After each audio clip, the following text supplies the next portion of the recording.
নতুন রূপে বিশ্ববাসীর সামনে নিজেকে তুলে ধরতে যাচ্ছে বাংলাদেশ। 10 তারিখের পর থেকে বিশ্ব দেখবে সম্ভাবনাময় ভরপুর নতুন কৌশলে গড়া এক আধুনিক বাংলাদেশকে। বিশ্বের শীর্ষ ধনীদের বিনিয়োগে খুলে যাবে উন্নয়নের নতুন দুয়ার। কিন্তু কি সেই পরিবর্তন, কি ঘটতে যাচ্ছে বাংলাদেশে?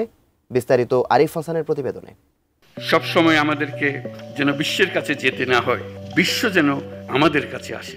4 মাস আগে ঠিক এভাবেই বলেছিলেন প্রধান উপদেষ্টা ডক্টর মোহাম্মদ ইউনূস।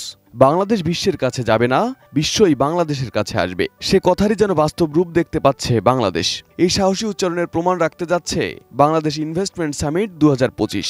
7 এপ্রিল থেকে 10 এপ্রিল ঢাকায় অনুষ্ঠিত এই আন্তর্জাতিক সম্মেলন কেবল বিনিয়োগ আকর্ষণের মঞ্চ নয়, বরং এটি বাংলাদেশের জন্য এক নতুন অর্থনৈতিক রূপান্তরের সূচনা। বাংলাদেশ বিনিয়োগ উন্নয়ন কর্তৃপক্ষ বিডার আয়োজনে অনুষ্ঠিত এই সামিটে অংশ নিচ্ছে বিশ্বের 50টি দেশের 2300 এর বেশি বিনিয়োগকারী, যাদের মধ্যে 550 জনেরও বেশি বিদেশি। চীন, যুক্তরাষ্ট্র, যুক্তরাজ্য, ভারত, সিঙ্গাপুর এবং জাপানের মতো অর্থনৈতিক পরাশক্তিগুলো থেকে এসেছে সর্বোচ্চ নিবন্ধন।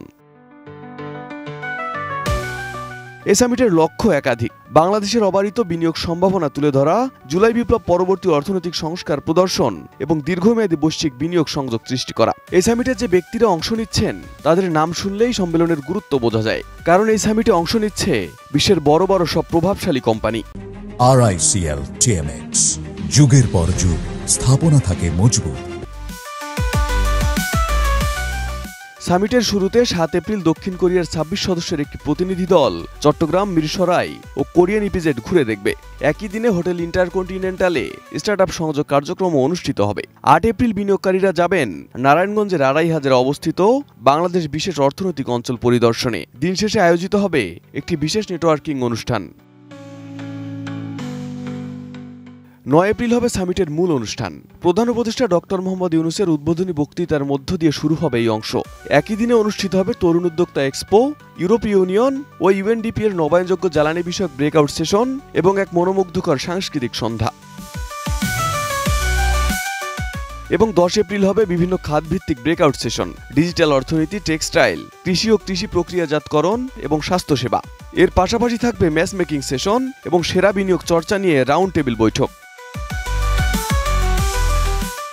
এই সামিটের মাধ্যমে স্টার্টআপ ও ভেঞ্চার ক্যাপিটাল বিনিয়োগ, নবায়নযোগ্য জ্বালানি এবং স্মার্ট ডিজিটাল ইকোনমিতে বড় ধরনের ঢেউ তুলবে বলে আশা করছেন আয়োজকরা। শুধু তাই নয়, 9 এপ্রিল প্রথমবারের মতো বাংলাদেশে পরীক্ষামূলকভাবে ইন্টারনেট সেবা চালু করবে স্টারলিংক। হোটেল ইন্টারকন্টিনেন্টাল থেকে সামিটের অনুষ্ঠান সম্প্রচার করা হবে এই অত্যাধুনিক প্রযুক্তির মাধ্যমে। বিশ্বের নামিদামি কর্পোরেট নেতৃত্ব, রাষ্ট্রদূত, নীতি নির্ধারক এবং স্থানীয় উদ্যোক্তাদের একত্রিত করে এই সামিট শুধু বিনিয়োগ নয়, বরং ব্র্যান্ড বাংলাদেশ গঠনের একটি সিগন্যাল হিসেবে কাজ করবে। এই সামিট হবে একটি টাইমলাইন ভিত্তিক বিভাজক মুহূর্ত।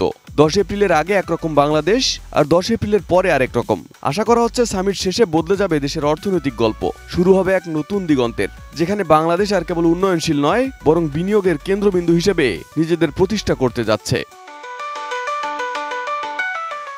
Arif Hasan, ATN news.